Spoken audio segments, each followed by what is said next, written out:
roli madhor i Servet Plumbit në politikën shqiptare de facto ka një datë. Mendoj është dita kur janë vënë prangat kryetarit Partisë Socialiste. Ishte një parti e cila kishte humbur rënd zgjedhjet e përgjithshme, paradoksalisht 3-4 muaj më vonë kishte fituar zgjedhjet lokale, dhe ndoshta kjo shënoi fatin edhe të Nanos, sepse trëmbi shtetin i cili një vit më vonë do ta fusë në burg. Dhe Fiksin, korrik 93, fiksin. Që nga korriku i 93-shit, Partia Socialiste ndodhi pra në zbatic në raport me faktorin ndërkombëtar, ishte ende me vit kuqe nga Amerikanët dhe Evropianët, cilët e shihnin më shumë si një parti komuniste se sa një parti e shndruar socialiste, ishte tentativë. Duhet pusëm të dhe akuzat e nanë, ose në gjyq që ta mua më kanë fundur burë Amerikanët e tjerë, pra ishte një marrëdhënie e tensionuar me... Po Amerikanët kishin bërë, një vit përpara, Sokol kishin bërë fushat me Berishën, që të vinte normal dieta, Ryerson kishin... Doja është investim Amerikan, kjo është pak ka qenë pak. Po mundohem të lexoj momentin e vakumit dhe të vështirësisë politike në cilin Servet Plumbi dhe 3 shef tjetër, 4 shef famshëm, po ku Plumbi ishte virinë e parë, morin dorë partinë. Për mua, ai moment është edhe më i vështirë se sa ajo fotografia shumë dramatike që është 28 maj të 96. Që nga ai moment, Servet Plumbi, unë mendoj se mbajti në këmbë në mungesë të kryetarit, një parti e cila fitoi referendumin kushtetues, siç u përmend, 94 me shumë drejt, mbajti një opozit në kushte jashtëzakonisht vështira që ne i dim, në kushtet e një dekade të çmendur, siç ka qenë ajo e viteve 90, ku zotria këtu djathtë Asmeje hynte në burg se thoshte kam parë vetëm se shkruante që mbrëm pash një autokolon tankesh që shkonin drejt veriut dhe quhej nxjerrë sekreti ushtarak. Ose gjyqet tjera me gazetar, dhunë ndaj opozitarëve, pra një klim terrori ku ishte... Dhe është dhe ajo që e nënvizojmë dhe fakti që le atemi troshën, 96-ën, kongresin 96-ët apo jo, apo fund 95-ës, po besoj ka që 96-ët dhe kongres, ose fundi 95-ës, Sali Berisha tentoi realisht merrte kontroll Partinë Socialiste. E tentoi ta merrte dhe vetëm një sistem nervor stabil dhe nerva çeliku dhe një njeri kaq i qetë dhe konstant sa Servet Plumbi dhe disa bashkëpunëtor të tij mund të mbanin në këmbë një parti e cila praktikisht kishte një horizont shumë të errët përpara, Sokol. Do të thotë kryetarin burg, sepse është një demokracia në Shqipëri ka filluar duke futur në burg kryetarin e opozitës. Domethënë, mjafton themi këtë me mendjen tonë dhe me standardin e 2026 dhe praktikisht brezi i tri që nuk di asgjë, po ti thuash që demokracia në këtë vend, pluralizmi politik, ka filluar, se demokraci nuk ishte, po pluralizm politik, ka filluar duke futur në burg kryetarin e opozitës, i ke thënë të gjitha. Pra, në atë kohë të errët, unë mendoj se roli i Servet Plumbit ka qenë jashtëzakonisht i rëndësishëm. Ai ka qenë një figurë e cila e urrente të qenit si njeri i masave dhe të qenit nuk ishte një figurë populiste, ishte një figurë e cila i përkiste më shumë kabinetit të studiusit dhe pedagogut të arsimit lartë, se sa asaj të një politikanit mirëfillt që rëmben mikrofonin. Pra ishte një antipod total i Sali Berishës, por edhe i Fatos Nanos nga pozitat tjera, i cili kishte dhe ai stilet e veta.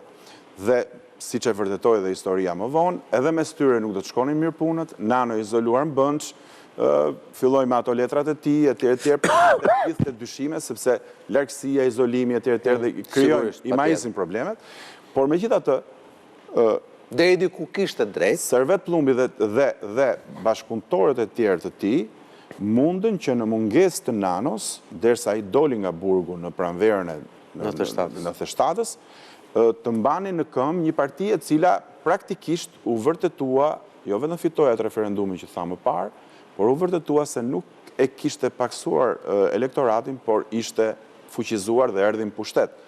Natyrisht, periudha e piramidave dhe periudha më vonë e shpërndarjes së armëve masive dhe krizës së marsit 97 ka qenë një krizë komplekse, jo më politike, por ka qenë një krizë në nivelin e ekzistencës njerëzore. Dhe aty u shuan me institucione, me komisariate, me gjithë shka, mori fundi gjithë shteti.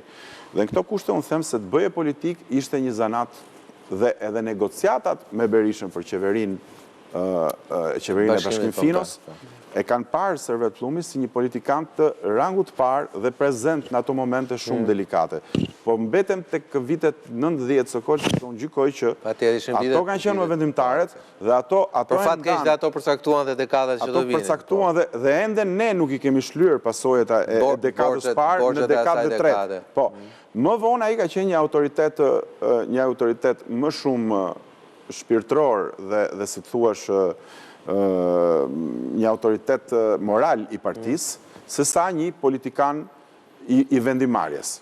Natyrisht ka qenë një politikan... Po diti hapte dhe rrugën, është nga ta që hapi rrugën. Patjetër, sepse e pa veten që loja mes Nanos dhe Berishës do të vijonte në terma tjerë dhe u vërtetua, edhe në fillim vite e 2000, me zgjedhjet 2021 të kontestuara, edhe me rotacionet me pazaret për prokuror, për presidentin konsensual. Nuk ishte i këtyre kulisave Servet Pllumbi dhe ai u mundua të mbaj një post i cili mendoj unë duke si i prerë me rroba qepës për formatën e tij, që ishte ai kryetari i parlamentit. Ndoshta edhe i presidentit të Republikës, me thënë drejtën. Dhe e mbyll, do flasim prapë, po unë mendoj që e them me drejtin editorial, që njeriu duhet di dhe dal nga skena. Dalja Servet Pllumit nga skena ka qenë ndër më dinjitozet së bashku me disa tjerë politikanë vjetër që dolën në mënyrat e tyre, po sidomos një dalje e tillë ku thoshte edhe prononcime në shtyp. Po, fare.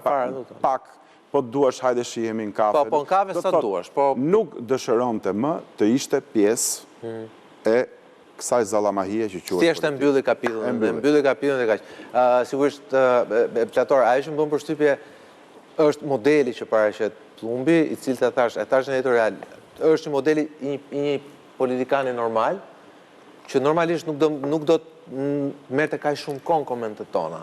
Po merr për shkak të antipodit përballë modelit tjetër, Dhe di çfarë më kujtohet ajo vizita e famshme në Washington në të 6-ën, ku për herë të parë socialistët u pranuan në Departament Shtetit, pra u pranuan dhe pas zgjedhjeve të vjedhura të 26 majit, dhe aty më kujtohet, Kasiot Islami, nëse s'gaboj, kërkojnë ndjesës, nuk është shumë, por Kasiot Islami bën një fotografi në një librari ku ishte dhe librat e Marxit, dhe pastaj më duket në dorë të Gazeta Albania, atë një gazetë tjetër që ishte. Kam qenë dhe unë aty bashkë me ta. Keni qenë po në. Ajo tregon pastaj pse ne tundohemi nga modeli negativ dhe jo nga modeli pozitiv. Ka qenë atë kohë, ka qenë edhe zëdhënësi i Partisë Socialiste, Kasiot Islami, sepse u organizua një delegacion, domethënë, i strukturave të ndryshme partijake. Po që kjo është e vërtet, domethënë Servet Pllumbi nëse e bën të dukshëm pikërisht ky lloj kontrast që kishte pozicioni, figura e tij dhe aktiviteti i tij lidhur me tani unë. Dhe pastaj donin ta pozicionosh komunist. Pra gjëja e fundit që jeton vetëm që është komunist, asgjë tjetër, është marksist. Kjo ka qenë edhe kenes. Ne kemi qenë të rinj. Dhe në atë kohë patjetër që ishim pro proceseve të demokratizimit dhe të një jete politike e cila patjetër të shërbete edhe vendit.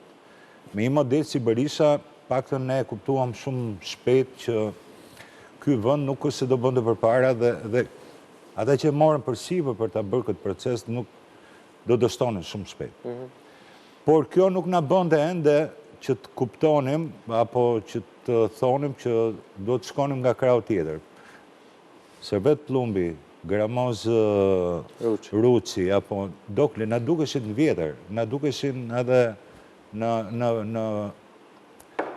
fjalorin e tyre dhe në qëndrimet që mbanin e tjerë, realisht na dukeshin vjetër. Por që tani që jemi në kohë tjetër, ndoshta edhe ne nuk dinim çfarë kërkon. Pra nuk mund të pranonim një model siç ishte ai i Berishës, por nga ana tjetër po përpëliteshim pikërisht, ne bënim detyrën si gazetar, po që gjithsesi edhe angazhimi ynë ishte i tillë që një farë mënyrë ndikonte edhe në opinionin publik. Aq sa ishte në atë kohë. Më mbaj mend intervistën e parë që kam bërë me zotin Servet Pllumbi, ka qenë ke zyra e tij me një radio të vjetër të Kohës së Enverit, cilën e mban të hapur, sepse thoshte që këtu ka përgjus. Dhe është bërë intervista me diktofon, dhe ende kam kasetën aty, që është akoma me zhurmat e melodive të radios që na është dashur shumë për ta zbardhur atë, sepse po çfarë tregon në farë mënyrë edhe klimën në cilën ai operonte si drejtuesi i opozitës. Dhe në këtë kuadër, prandaj po them që ka pasur një tërheqësi jashtëzakonisht të madhe, nga jo vetëm nga mënyra se si bëhej politika në atë kohë, por kjo ishte deri në zyrat brenda Partisë Socialiste. Dhe ky ishte diçka që ishte e dukshme. Dhe ky ishte një temi, nuk ishte vetëm ke zyrat e Servet Plumbit kjo gjë, ishte edhe ke zyrat e drejtuesve të tjerë të Partisë Socialiste. Nëse unë nuk po merrem shumë me histori, por thelbi 96, domethënë e veçoi shumë më tepër, e ngriti goxha lart figurën e Servet Plumbit për mënyrën se si e menaxhoi situatën. Sepse kishim nga një anë, domethënë një parti socialiste që kishte të mbrojtur paktën temi një elektorat i cili ishte aty, u pa që nuk ishte humbur, nuk ishte tretur, dhe nga ana tjetër kishim edhe një lloj mlefi goxha të madh të pushtetit Berishës në atë kohë, që e shikonte veten shumë të egër dhe ka përdorur gjitha format policinë, paktën zgjedhjet në 96 që i kemi ndjekur e kemi bërë. Por në atë kohë vërtet ka mbajtur një qëndrim dhe një menaxhim shumë të kujdesshëm. Edhe ka ajo foto, ai që është me flok gjata, që është në krah të zotit Servet Plumbit, ka qenë një gazetar spanjoll. I që është goditur me gjak. Po. E shoqëroja unë aty, aty kemi qenë bashkë. Kështu që kemi marrë goditje. Kjo të regon sa të lashtë jemi, Platon. Me gjatë Skënder, ajo që e prejnë të real është edhe e diskutuan bashkë, është ideja jo vetëm që ti tikësh, për edhe ta dish si tikësh. Pra, zoti Plumbi u tëroj që një mënyrë shumë dinjitoze, pa e kuptuar askush nga ne që ai nuk ishte më pjesë aktive e Partisë Socialiste. Gramo Zuçi e bërë me mënyrën e tij, Fatos Nano me mënyrën e tij, mund kontestosh mënyrat si iku njëri, si iku tjetri, mund ngresh hamencime e tjerë, po ikën, u larguan. Do të thotë tikësh apo të bësh sikur tikësh, ky është problemi. E para. Dhe e dyta, edhe kur kthehesh, pastaj varet dhe si kthehesh, a? Ky është po. Ky është problemi. Tu ke rastin tjetër që pra ti mbaron ciklin dhe ikën, dhe tjerë ka që kanë non grata dhe nuk ikën. Jo vetëm kthehen non grata, kur kthehen janë non grata. Megjithatë, e thënë ndryshe, kjo thuhet kështu. Në 2013 ti gjen një pasardhës të ri dhe thua unë e mbylla sepse mosha. Kalon 8 është ç'është cikli, ç'është moshë, kalon 8 vjet dhe ti thua tani ky riu u konsumua sa lul brava ka zgjedhje, tashi duhet vi unë që në 2013 thash po iki se jam i vjetër, sepse mbas 8 vjetësh tani jam i ri. Ky është një lloj paradoksi. I panderur për korrupsion, i panderur për lidhje me krimin. Në rastin e Berishës është shumë i rëndë, sepse kur ti thua basta, nuk ka mundësi se si ti thuash prit se anullim loje dhe mbas 2 palë zgjedhjesh, 2 cikle zgjedhore, ti të thuash tani po e marr unë dhe të premtosh që do ta ngre partinë nga e para, do kandidoj deri në pafundësi dhe do të fitoj mbi Edi Ramën dhe nuk do të lejoj asnjë kandidaturë, domethënë, këtu është bërse. Megjithatë, megjithëse gjithë thonë që lejon ndonjërin se i bën mirë garës. Përballë Gëzonit Mereve, e cila ndryshe nga të gjithë tjerët, e mori kaq seriozisht garën sa e ka çuar në gjykatë dhe fundi mundi vi nga Meremja. Kjo pastaj është, dëgjoj, historia si është e shprehja, historia përsëritet në formë shumë shpesh edhe në formë komike. Kështu që unë besoj se cikli... Nga tragedi në komedi. Po, nga tragedi kalon komedi. Unë besoj që cikli Berishës, vetëm se sa vërtetohet, unë habitem me ata që habitem. Që pse Berisha nuk ka konkurrente, pse është vetëm, pse...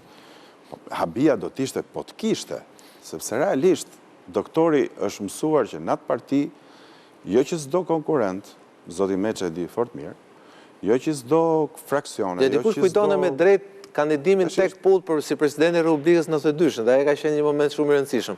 Pra atëherë çështja ishte pak Mirë, falë, se flasim së kolt, lutem. Ti e ke parasysh Berishën në 92-shit dhe Shqipërinë në 92-shit.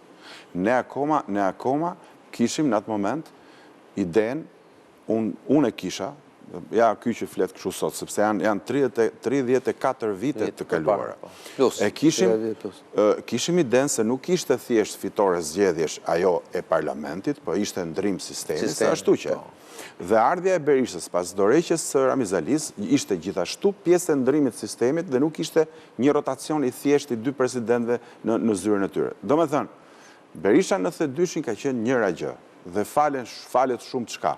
Ai nuk e kishte shfaqur veten në politikën e ditës, nuk kishte filluar të vinte vula dhe firma dhe të merrte vendime edhe për ne, po thjesht ishte një sfidant opozitar i fuqishëm me shumë impuls që synonte pushtetin dhe kishte shumë energji. Vetëm kaq dijej.